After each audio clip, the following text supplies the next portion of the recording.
சமீபத்துல காலமான பிரபல தொழிலதிபர் ரத்தன் டாடா இந்தியாவிலையும் உலகத்திலையும் ஆழமான தாக்கத்தை ஏற்படுத்தி இருக்கிறாரு.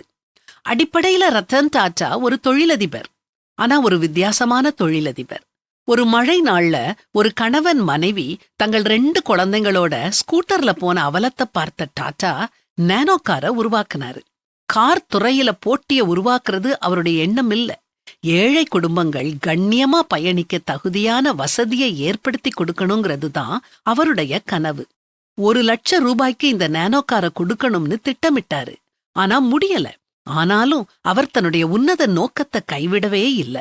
தன்னுடைய செல்வத்தின் பெரும் பகுதிய சமூகத்துல நலிவடைஞ்ச பிரிவினரோட பொது நலனுக்காக செலவிட்டிருக்காரு.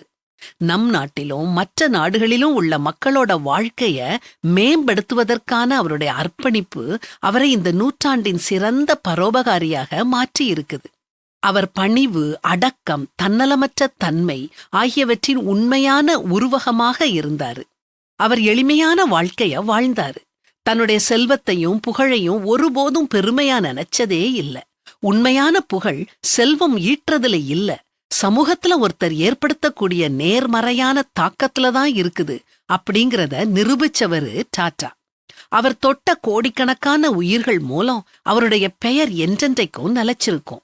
நான், எனது அப்படிங்கிறத கொஞ்சம் ஒதுக்கி வச்சுட்டு நம்மை சுற்றி உள்ளவங்க கிட்ட தாராளமா இருப்போமே.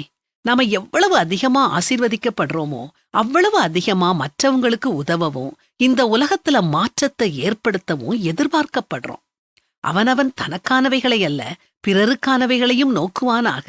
கிறிஸ்து இயேசுவிலிருந்த சிந்தையே உங்களிலும் இருக்க கடவது அப்படின்னு பரிசுத்த வேதாகமும் நமக்கு அறிவுறுத்துதே.